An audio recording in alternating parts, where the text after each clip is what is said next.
السلام علیکم 6 کلاس۔ اب آج ہم اس کا بند نمبر 2 پڑھیں گے اس سے آگے۔ تو اس میں دیکھیے کیا ہے۔ پہلا شعر ہے، شکستہ دلوں کو محبت سے جوڑا۔ شکستہ دلوں کو، شکستہ کو انڈرلائن کر لیجئے۔ شکستہ کہتے ہیں ٹوٹی ہوئی چیز، ٹھیک ہے۔ شکستہ دلوں یعنی جن کے دل ٹوٹ چکے تھے۔ شکستہ دلوں کو محبت سے جوڑا، دھڑکتے دلوں کی صدا بن کر آئے۔ صدا کو انڈرلائن کر لیجئے۔ صدا کہتے ہیں آواز کو، ٹھیک ہے۔ صوت سے ہوتا ہے صدا، اس کے معنی ہے آواز۔ شکستہ دلوں کو محبت سے جوڑا، دھڑکتے دلوں کی صدا بن کے آئے۔ یعنی جو لوگوں کے رویوں سے اور جو لوگوں کی بدسلوکیوں سے جن کے دل ٹوٹ چکے تھے، جو لوگ غمزدہ تھے، جو دکھی تھے، جب وہ اسلام میں داخل ہو گئے تو کیا ہوا؟ تو پھر انہیں اندازہ ہوا کہ اللہ ان کے ساتھ ہے اور اللہ کا نبی بھی ان کے ساتھ ہے۔ اور پھر اس کے بعد جو لوگ اس تمام ماحول سے پریشان تھے، جو اس تمام حالات سے پریشان تھے، کیا ہوا کہ دھڑکتے دل یعنی نوجوان اور جو لوگ اس ماحول کو بدلنا چاہتے تھے، تو کیا ہوا کہ آپ صلی اللہ علیہ وسلم نے پورا وہ نظام جو کفر اور شر کا نظام تھا اس کو بدل دیا۔ آپ صلی اللہ علیہ وسلم نے وہاں پر اسلام قائم کر دیا، ٹھیک ہے۔ کہیں بدر و خندق میں فوجیں لڑائیں۔ بدر و خندق انڈرلائن کر لیجئے۔ جنگ بدر اور جنگ خندق کا ذکر ہو رہا ہے یہاں پہ، ٹھیک ہے۔ کہیں صلح کا سلسلہ بن کے آئے، ٹھیک ہے۔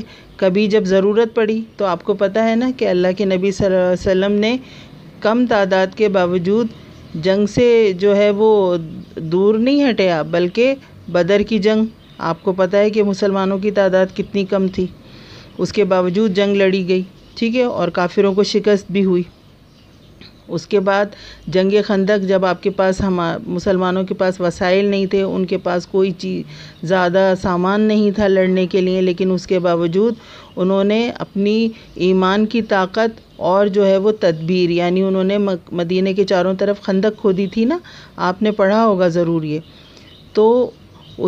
تو مسلمانوں نے صرف اپنے ایمان کے بھروسے پر اور جو کچھ بھی ان کے پاس تھا اس کے ذریعے انہوں نے کوشش کی تھی۔ تو فوجیں جو ہیں وہ آمنے سامنے ہوئیں اور لڑائی بھی ہوئی۔ اور پھر کہیں آپ کو پتہ ہے کہ صلح حدیبیہ کی گئی، ٹھیک ہے۔ جب ضرورت پڑی تو صلح حدیبیہ بھی ہوئی اور جو ہے وہ کافروں کے ساتھ معاہدے بھی کیے گئے کہ اس وقت وہ ضروری تھے۔ تو جہاں جنگ کی ضرورت تھی وہاں جنگ لڑی گئی، جہاں پر صلح کی ضرورت تھی وہاں پر صلح کی گئی۔ زمانے کی سوکھی ہوئی کھیتیوں پر گھٹا بن کے برسے، ہوا بن کے آئے۔ تو دنیا میں جو سوکھی ہوئی کھیتیوں سے مراد یہاں پہ یہ ہے کہ جس طرح ایمان ختم ہو چکا تھا، ٹھیک ہے، اچھے کام اور اچھی باتوں کی جو ہے اہمیت ختم ہو چکی تھی۔ تو اللہ کے نبی صلی اللہ علیہ وآلہ وسلم کے آنے کے بعد کیا ہوا کہ وہ تمام چیزیں دوبارہ سے، جیسے بارش کے بعد جہاں سوکھی ہوئی زمین ہوتی ہے وہاں پر سبزہ اگاتا ہے، وہاں پر پھول اگاتے ہیں، اسی طرح سے وہاں پر ایمان دوبارہ سے جو ہے وہ پھل پھولنے لگا۔ دوبارہ سے جو ہے وہ لوگ جو ہیں وہ ایمان کی طرف آنے لگے، نیکیوں کی طرف آنے لگے، وہ برائیاں ختم ہونے لگیں جو کہ انسانوں کی انسانیت کو جنہوں نے ختم کر دیا تھا جن چیزوں نے، وہ چیزیں دوبارہ سے اٹھنے لگیں۔ دوبارہ سے لوگ جو ہیں وہ ایک دوسرے سے محبت کرنے لگے، ایک دوسرے کا خیال رکھنے لگے، ٹھیک ہے۔ انہی کی محبت ہے ایمان ماہر، انہی کی محبت ہے ایمان ماہر، جو کونین کا مدعا بن کر آئے۔ مدعا مطلب مقصد، کونین دونوں جہان، ٹھیک ہے۔ تو شاعر کیا کہتے ہیں کہ دیکھیے، شاعر نے ایک بڑی اچھی بات یہاں پہ کہی ہے کہ ہمارے نبی صلی اللہ علیہ وسلم کی محبت ہمارے ایمان کا حصہ ہے۔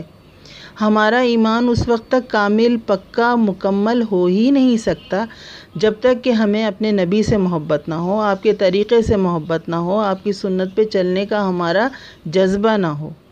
تو یہاں پر شاعر یہی کہتا ہے کہ ہمارے پیارے نبی صلی اللہ علیہ وسلم دونوں جہانوں کے بننے کی اور قائم ہونے کی وجہ ہیں، ٹھیک ہے نا۔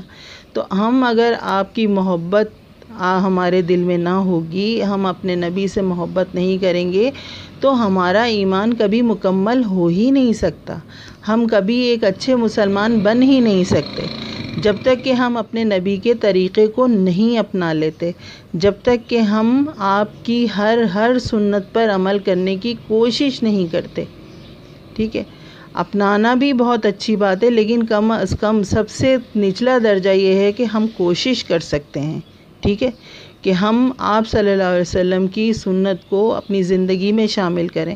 جب تک ہم اپنے نبی صلی اللہ علیہ وسلم کی سچی محبت ان سے نہیں کرتے، جب تک ہم آپ کو اس حد تک جو ہے وہ آپ کو فالو نہیں کریں گے تو ہمارا ایمان کبھی مکمل نہیں ہوگا۔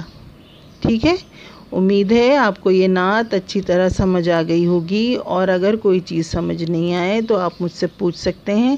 ٹھیک ہے، پہلے اس کی تشریح کو جو میں نے آپ کو سمجھائی ہے اسے اچھی طرح سے سنیے، بار بار سنیے اور سمجھیے، اور پھر جو کچھ نہیں آئے سمجھ میں تو وہ آپ مجھ سے پوچھ سکتے ہیں۔ شکریہ۔